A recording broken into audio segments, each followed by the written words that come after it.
Now let's take a look at an example using modals must.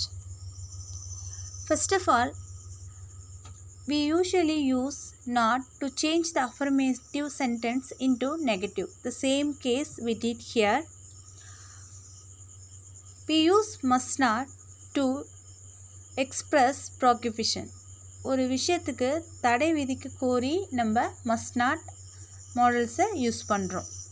For example, you must not smoke in the hospital. மருத்துவமனையில் புகைப்பிடிக்க கூடாது. This is on strong obligation. Next, canனா முடியும்னு அர்த்தம். நம்மளால் என்னெல்லாம் முடியுமோ நமக்கு என்னெல்லாம் தெரியுமோ அதெல்லாம் நம்ம ரொம்ப ஸ்ட்ராங்காக சொல்லக்கூடியதுக்கு we can use can. For example, I can swim. Here I'm expressing my ability very strong because I know how to swim.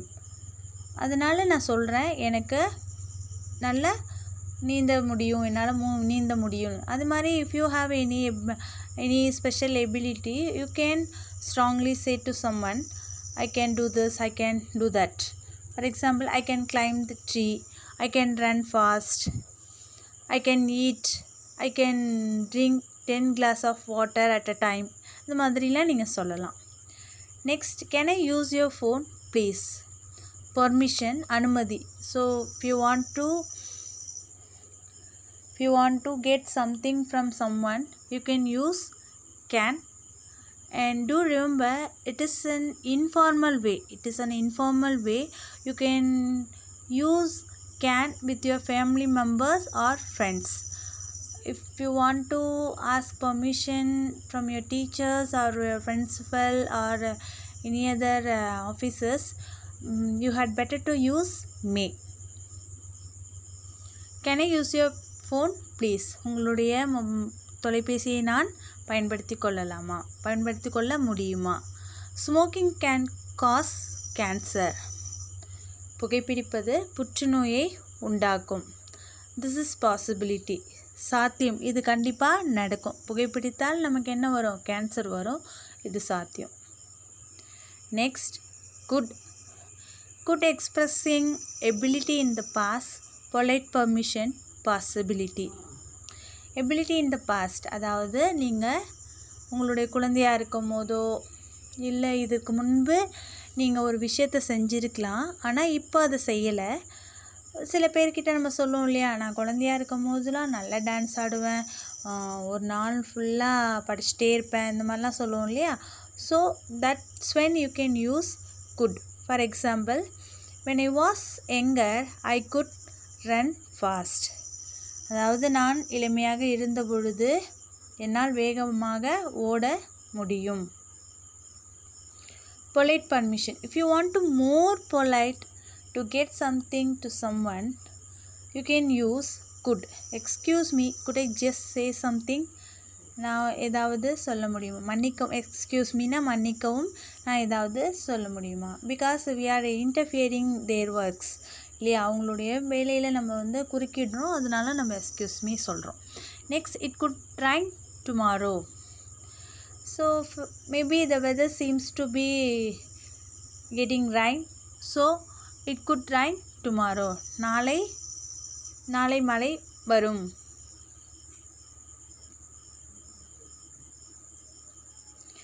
Next, may.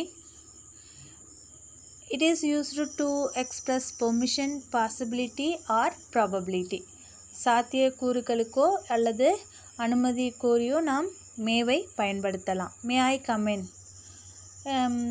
Here you should not use can. For example, if you get the permission from your class teacher, may I come in, you have to always use may, because it is, if you want to polite, you can use may, not can. Can is also used in permission, but it is on informal. This is on formal way, right? May I come in? நான் உள்ளே வரலாமா? Where are my keys? They may be in the car. Possibility, சாத்தியக்கூறு, you are not 100% sure where are the keys, but you assumed they may be in the car. என்னுடைய சாவிகள் எங்கே? அவைகள் காரில் இருக்கலாம். Next, might. Might also it is expresses a polite permission, possibility, probability. Might, I suggest an idea. Next, I might go on holiday to Australia next year. You are not sure, but there is a possibility to go on holiday to Australia next year. உங்களுக்கு அதுக்கான சாத்தியக்கூறுகள் இருக்குது போய்ப்பா. ஆனால் நீங்கள் வந்து கண்டிப்பாக போக முடியும்னு சொல்லலை. ஸோ இப்போ உங்களால் கண்டிப்பாக போக முடியும்னு சொன்னால் நீங்கள் யூ கேன் யூஸ் வில். இதில் வந்து you are not 100% sure. You may be go or you may not be. அதனால இங்கே மைட் யூஸ் பண்ணியிருக்கோம். Next, need not. Lack of necessity, அதாவது அவசியமின்மை. லேக் ஆஃப் நெசசிட்டினா ஒரு தேவையின்மை அப்படிங்கிறது. நெக்ஸ்ட், அப்சன்ஸ் ஆஃப் ஆப்ளிகேஷன்ஸ், கடமையிலேருந்து நம்ம ஒதுங்கி இருக்கிறது. For example, I need not buy tomatoes, they are plenty of tomatoes in the fridge. நான் தக்காளிகளை வாங்க தேவையில்லை, ஏனென்றால் அதிகமான தக்காளிகள் ஃப்ரிட்ஜில் உள்ளன. I'll give you one more example. She need not come to school today. அவள் இன்று பள்ளிக்கு வர வேண்டியதில்லை. Next, should or ought to. You should not pronounce this word out. This is ought, ought to. 50% obligation, அதாவது 50% கடமை. Advice, அறிவுரை. Logical conclusion, தர்க்க ரீதியான முடிவு. அது என்ன தர்க்க ரீதியான முடிவு? அதாவது மெய்ப்பொருள் காண்பது அறிவுன்னு சொல்லுவாங்க இல்லையா, அதுதான் தர்க்க ரீதியான முடிவு. பகுத்தறிவு, ஒரு விஷயத்தை நல்லதா கெட்டதா அப்படிங்கிறத அனாலிசிஸ் பண்ணி புரிஞ்சிக்கிறது தான் logical conclusion. Let's look at some examples. I should ought to see a doctor. I have a terrible headache. அதாவது நான் ஒரு டாக்டரை பார்க்க வேண்டும். Because I have a terrible headache, எனக்கு ஒரு பயங்கரமான தலைவலி. அதனால நம்ம என்ன பண்ணியே ஆகணும்? ஒரு டாக்டரை பார்த்தே ஆக வேண்டும். You should or ought to revise your lessons.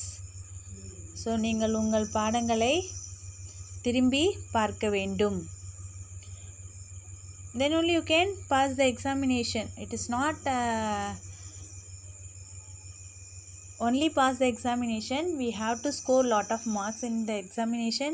We have to revise all the lessons thoroughly. Next, he should or ought to. You can put should or ought to in the sentence. Both give the same meaning.